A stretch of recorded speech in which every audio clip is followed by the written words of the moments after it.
Planning your European cruise yet? Of course you are. We planned as much as we thought we could for our 2-month excursion to British Isles and Norway last year, but for all our planning, we still messed some things up. Hi, it's Troy. And this is Angelia. And we want to share with you 5 mistakes we made to save you some hassle. So, mistake number 1, assuming taxis are a bad value. I made the automatic assumption that public transportation is always going to be the best value because it's cheaper. There's trains, there's trams, there's subways, there's buses. They have some of the best public transportation systems anywhere. Figured, okay, we're just going to use that because it's cheaper and therefore the best value. Well, it's not just a value in terms of how cheap it is. Is it a good value for your time and energy? When we were in London, there were 3 of us in our family plus our 2 parents. Our 2 parents had mobility issues. Them walking to the tube, going up and down those stairs, going through those tunnels, that would have been a pretty taxing for them, especially when it's a hot day. So we opted for Uber. We figured it's going to be a lot cheaper than taxi. Especially because Black Cab of London are famously expensive. Our family of 3 plus them, and we had to split it. You know, they'd be in one car, we'd be in another car, because Uber XL would have been way expensive. Some places might be difficult to get Uber too because, maybe it's likely out of town and people are not always available there. But we realized you can fit everybody into one cab and price per person is less than Uber for a single ride. And this tip is obviously very useful when you are traveling in a group bigger than, I would say, 3. As a single person, it is a whole lot cheaper, a lot more efficient to go on a public transportation. One website that we use a lot is Rome to Rio, and they give you price comparisons of the different public transportation and taxi. So if you say you want to go from this point to this point, it'll list everything that's available. But then it'll give you a pretty good snapshot of what the price per person would be, and then you can make your own decision.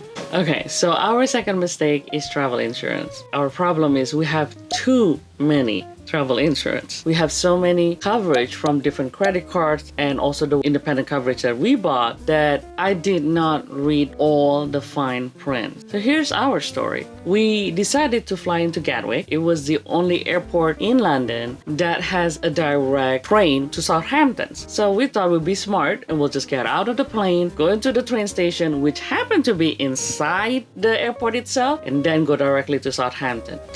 Well, imagine our surprise when we got to the train station and the electricity was cut off. So, no train. When we arrived, the incident barely happened and it seems it was chaos. People don't know what to do. Since there seems to be no information at all of when the train's gonna come, I decided that we all just gonna take an Uber all the way to Southampton. And let's just say it was an expensive Uber.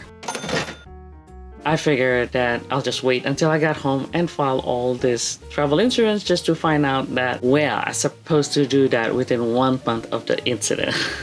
So there goes our $300 Uber that we have to pay. Trying to remember all these details is really hard. My suggestion is keep it simple and get one travel insurance. So our third mistake was defaulting to touristy stores to buy our souvenirs. We spent a bunch of money on Norwegian magnets and crazy t-shirts for the nephews and stuff like that. Then one day we needed hats. Well, okay, we price compared and we thought, that's kind of expensive, that's kind of expensive. Then we're wandering down this one street and we see this British Heart Association thrift store and people are trying on hats. I say, well, why not? Let's go in there and check it out. And they were cool hats for a lot cheaper. They had different kinds of clothes and scarves and books and stuff like that. So wow, this is kind of like a treasure trove that we didn't even realize, right? And that was all from the local community. And it's all helping the local community. So I thought, you know what? Maybe the next time we go to another city, we should seek this out. Well, we went to a thrift store in Trondheim, which was like a Salvation Army type store. My wife found a suede Swedish coat. How much was it? $50. The point is, these are locally donated. And now you can wear what the locals wear. We got postcards and then mailed them from the city wherever we're at. Anyway, we got this idea from North Cape. Being at the northernmost part of Europe, you write a little note to whoever you want and send it in their post office right there in North Cape. It's a great personalized gift in this age of emails and text to get a handwritten postcard from the far end of the earth. I think that's pretty special. Seek out community made, seek out hand done, self-published, or locally published, and you'll get a way better value, cheaper, and more authentic. Mistake number 4, believing in the rumors that socialized healthcare means complication of paperwork and procedures. You have a very long line, you got tons of paperwork to deal with, blah, blah, blah. Well, let me tell you my story. The second day after we arrived in Southampton, after that very long and expensive Uber ride from Gatwick, I ended up having a UTI from holding all those, bathroom breaks and decided to go to the doctor before our cruise started. Going to the ship doctor is another level of expensive. The next day we walked to the local urgent care/ER. I checked in, showed them my passport, and was ready to pay for whatever it is the fee. Hey. So what happened? Well, you talk to the paramedic and they check and they give me medication. And when I asked how do I pay, they said their machine is broken and then go. So I went out. How about that for socialized medicine? All in all, I'm very happy. The second time was in Amsterdam. I forgot to bring my medication and decided that I need a refill. I decided to try the privatized e-medicine for EU. You go to this website, you fill out a bunch of your information. So I consulted a doctor in Malta. Consult within 5 minutes through my phone. He mentioned that he will send me the prescription directly to the closest or nearest pharmacy. The nearest pharmacy was literally Amsterdam Central Station because we were there 50 feet away. The whole process took less than 30 minutes and cost me €30 for the consult and 37 for the medicine. Pretty much how much I pay for copays with my doctors in US, and that without the medicine.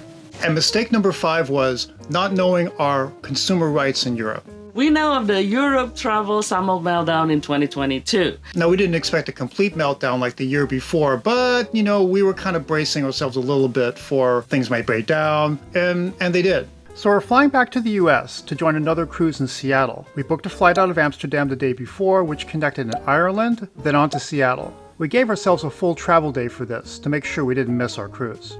So, where do we begin with this story? What happened was that the flight was delayed by over an hour, and our layover window was only an hour. We really didn't have much time to really get to the next flight. So by the time the plane got in, it wasn't going to leave nowhere nearly in time for us. So a whole bunch of dominoes fell.